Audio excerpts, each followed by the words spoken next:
YouTube is an MLM scam, and we need to talk about that. So I don't really have talking points when it comes to this video. I'm treating it as kind of a video call amongst friends because we're friends, right? Right, right. And I figured that my community is so small, like there's 20 of us here, and I love us. Like, thank you for subscribing. I love you. Illy. But I figured that I'm really not that big of an influencer at all. I don't think I consider as a micro influencer. I think I'm a nano influencer. I'm like, I'm nothing on this platform. So having honest discussion about this platform and the pitfalls of it won't really affect me in any way because I'm getting paid anyway. So what are they gonna do? What are they gonna do? More and more, YouTube has become this kind of company where you have to put in more than you actually get out of it. And back in my day, that was called a scam.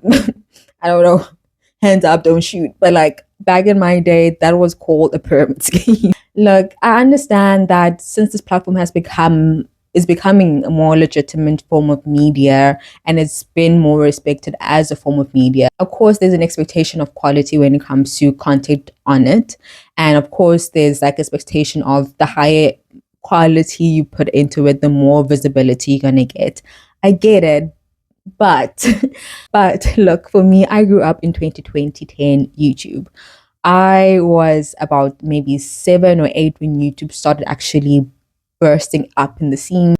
I know the saying is bursting at the seams, but I'm gonna use the excuse that English is not my first language. So if you make fun of me, you're racist. Okay, bye. Where creators like, your Shane Dawsons and your Smashes and your whatevers, those quirky white guy things were starting to pick up more. And even though it wasn't really my jazz or my jam, I could understand the value of being in a platform where you could explore yourself creatively without any inhibition or any kind of limitations. And like honestly, it could be just silly. Like you could just be yourself and not really present any form of like niche or aesthetic or like your box or whatever. You could just be yourself, and the people who vibed with you, and people who didn't, and we would move on.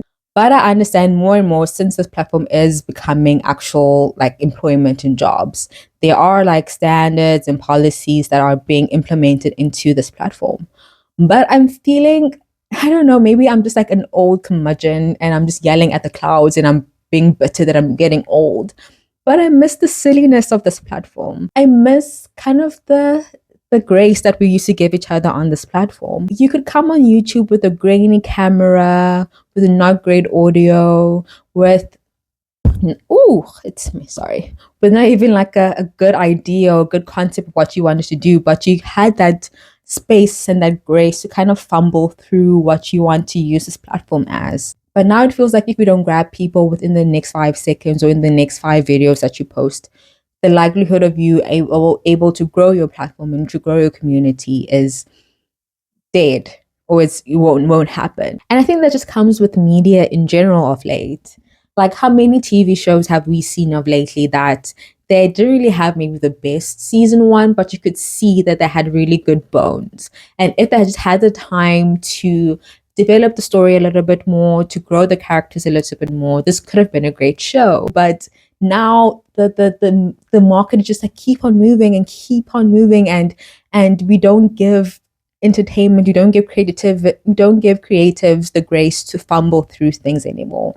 We expect creatives to be kind of like solid and set in this, and it's like that's not how creativity works. This is how any of this works. Like I'm recording this part because I recorded a part of this video and then I'm editing it, and then you probably see my little ploops and plaps on my editing, and I was like, there's some things that I am like now rethinking and wanting to add on, and I'm still wearing the same thing. So we're gonna just roll with it. I kind of forgot to put in why I'm actually making this video. And the honest truth is that I'm so insecure about where I sit in the current landscape of YouTube. I think YouTube has started to pick up that my channel might fall into the slice of life, daily vlog, kind of content. And I'm telling you right now, prepare for disappointment. I barely leave my house because I can't afford to. But honestly, I've been racking my brain of thinking, how the heck am I gonna actually fit into this space? Because even though I don't really care about being an influencer, I like having a job with like benefits and medical aid and a pension fund. Um, I obviously want to create things that people want to enjoy and like find commonality in. And a lot of the slice of life content, there's a lot of consumerism with it. Part of the daily life stuff is going out and buying clothes, buying cutlery, buying furniture, buying. And I don't want to do I don't want to do that. I don't want to spend money. Are you just like, no? But I'm racking my brain of like, how the heck am I gonna like manage in the space? Because I have two train of thoughts. The people in this kind of space can either fall into cutesy youth or baddie business boss, and I'm neither. I am too old to be cutesy, and I have no money to be a baddie. So I'm like, yes, where the heck do I fall into this space?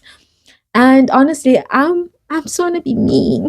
I just want to be a chill girl, a chill guy, a chill person. I just want to use this platform to kind of normalize normal life, like normalizing not being able to afford the little luxuries at a certain season because it might not even be that you are broke or you have no money. It's that it's not a necessity for you right now because you are thinking about getting braces because you are 25 and you want to get braces for yourself and you go girl. Or you're 26 and you need to renew your subscription for your glasses and you can't be renewing subscriptions for glasses and doing a 20,000 haul on Shein. And I want to normalize just people existing. But yeah, but then there is that kind of brain worm that creeps in of then people are not going to watch because I'm not inspiring them to overspend on something or I'm not begging them to give me money. I'm just existing and that's boring and not entertaining and I'm not entertaining. So I have to go buy the Lacrotte cutlery or I have to start saying gossip or I have to do all of these things and compromise what I want to do with my channel because I'm trying to chase the scam of YouTube. And I don't want to do that. Okay, I don't want to do that. I want to be me. I want to be me, guys. And I think I'm thinking about this a lot because I'm probably going to be those YouTubers who people won't see. Like, I'm kind of accepting that about myself that I'll have my little maybe 20, maybe this 20 will grow into 40, maybe the 40 will grow into 60, but I don't see myself like being some sort of like big influencer. And to be honest, it's not really something that I'm actively striving for. But I do think there are a lot of people who are wanting to be creators and want to use this platform to build their creativity. But we are so quick to kind of disregard creators if they just don't grab you immediately. And that kind of sucks. But I think there is a kind of renaissance that's happening now because of the increase of like AI slop on the internet. There is an increasing rise of actually of seeing human beings on this platform with actual voices and stumblings and mistakes because we are being fed such a sanitized version of entertainment that people are actively fighting against that. And I do think that's good. I think like creativity is winning. But I don't know if that means the nano influencer will finally have a chance to grow on this platform, or it just means that the established YouTubers establishment would just have a bigger foothold on this platform. But I really do hope that this platform does go back to its roots of promoting creativity and promoting like individualism because I do think we need to expand and see more voices and experiences on this platform. And I feel like there is a dearth of nuance and creativity on this platform because everyone wants to be the next whoever, but no one wants to be themselves. And yeah, I'm really hoping that, yeah, we see a renaissance of sorts on this platform.